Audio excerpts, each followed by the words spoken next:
日本も自国を守るためもそうですし、アジアの責任を取るためにもですね、力強く立ち上がらなければいけない、まさに脱皮するというか自立するというか、そういった時期がいよいよ来たんじゃないかなというふうにも思っています。Thank you everyone for coming today, whether you're here in person or you're looking at this online. Oh, sorry. I knew I was going to make a mistake today. The topic today is China. China to Americans looks fearsome, but of course we're separated by a wide ocean. But for China's neighbors, of course, they're not that protected. So the question today is, what are countries in the region going to do? So, Cleo Pascal, Foundation for Defense of Democracies, what are countries in the region doing to protect themselves from Beijing? Thank you, Gordon. The countries that are around China have been dealing with China for decades. They know exactly how complex the problem is and how difficult it is. And as we've heard throughout CPAC, it's in many areas. It's intellectual property theft, it's rigging elections, it's military, it's economic, it's across the board. So what they're trying to do now is deal with the sharpest point of the stick, which is defense. And in terms of defense, there's a lot of working together in things like the Quad, for example. So the Quad is Australia, Japan, the US, and India, and it holds a lot of hope for the future. Okay, you mentioned the Quad, Cleo. Jay, the Quad can really trace back its ideological roots to a speech in 2006 by a former Japanese prime minister who was then the foreign minister, Taro Aso. And he talked about an arc of freedom and prosperity that the region should be forming. In other words, a democratic country is getting together. Why was Japan the one to see this danger before others? もうそれは答えは明確で、もう歴史の法則があるからです。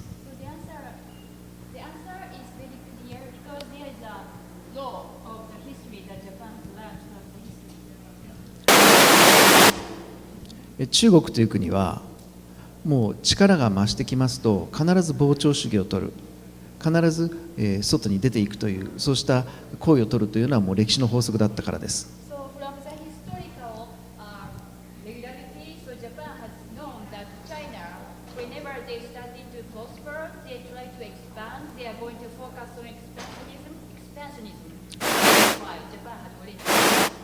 ちょうどあの頃2006年頃というのはもう南シナ海の領有権を主張したり、それからチベットへの人権弾圧が非常に強くなった時期でした。だから日本としては警戒を始めたわけです。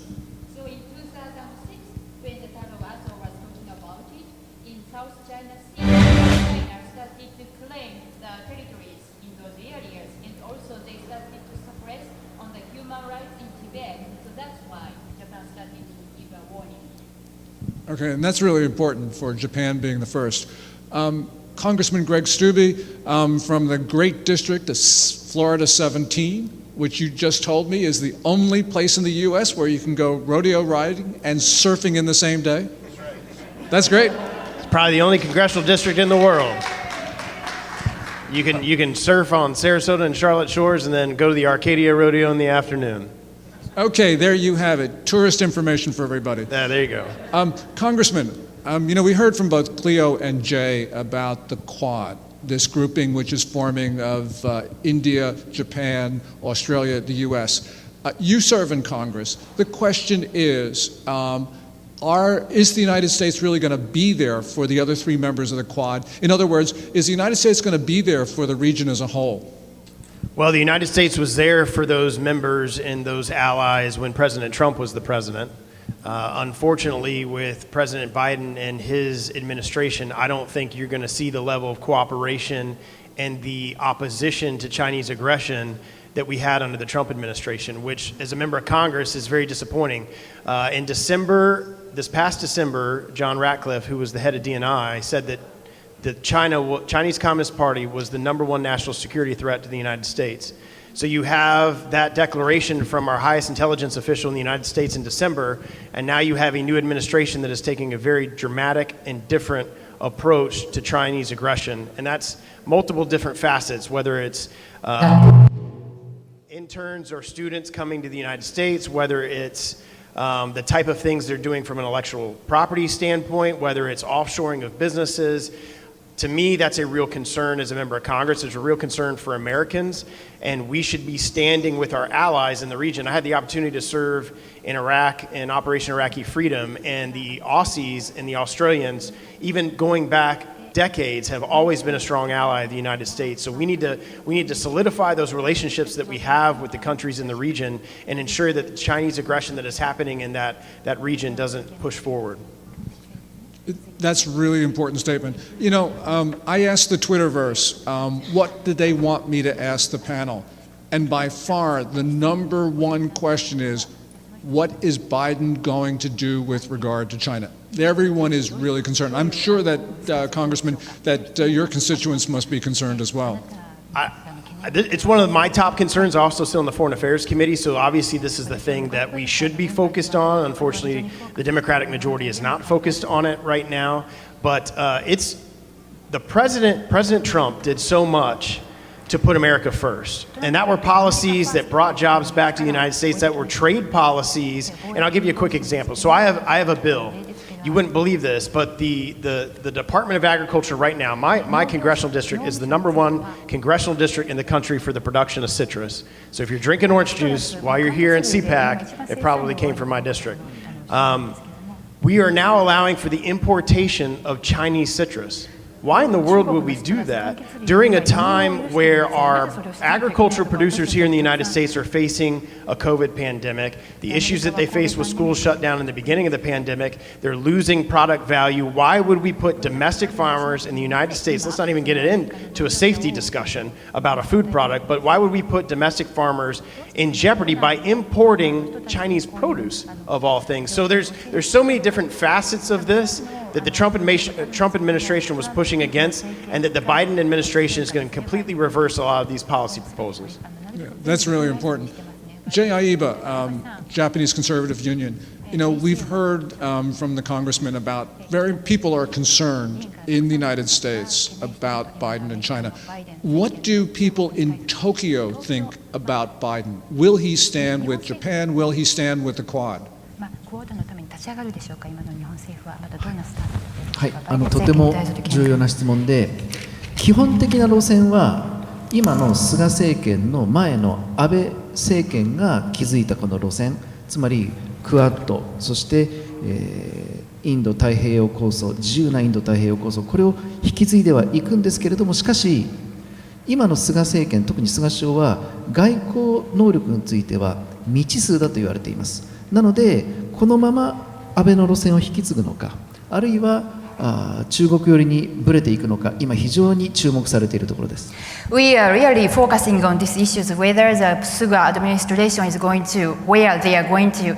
So basically, we expect that Suga administration is going to follow the same political line that former Prime Minister Abe was doing regarding the Quad, and we also expect that we are going to follow to keep working for the Indo-Pacific freedom concept.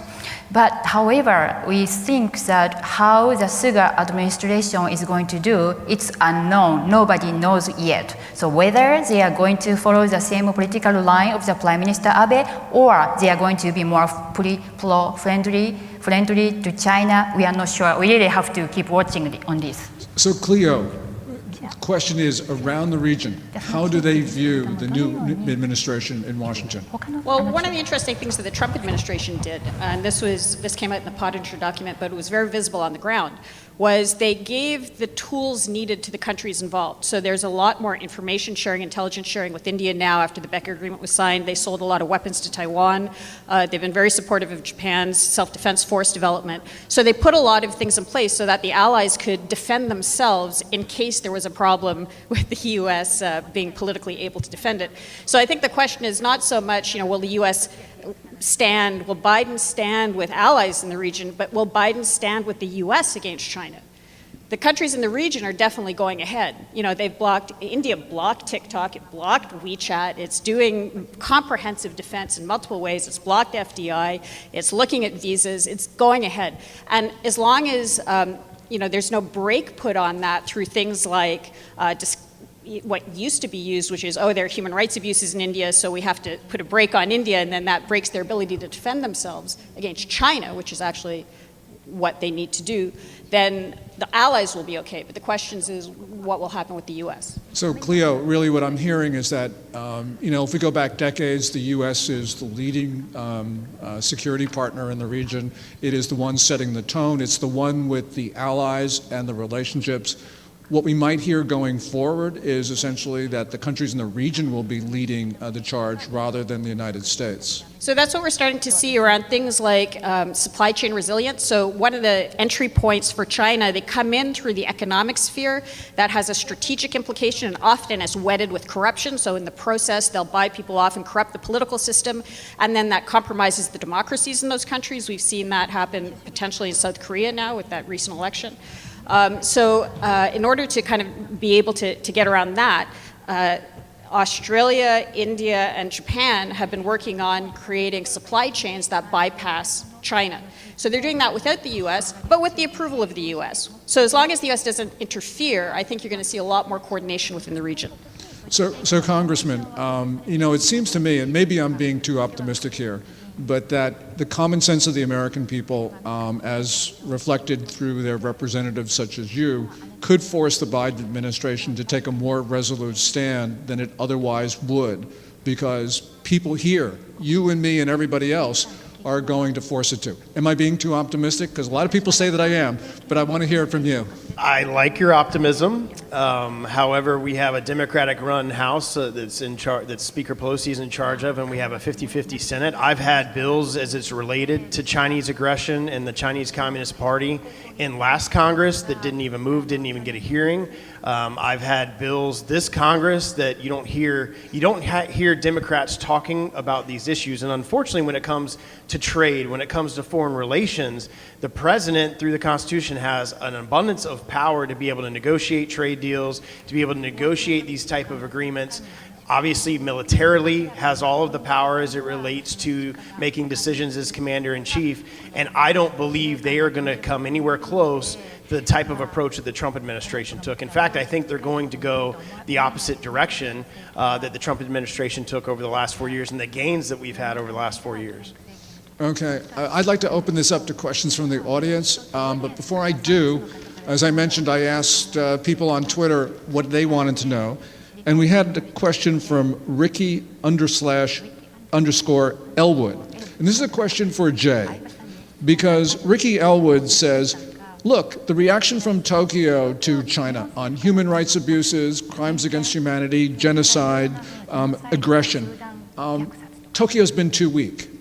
Do you agree or do you disagree with Ricky Elwood?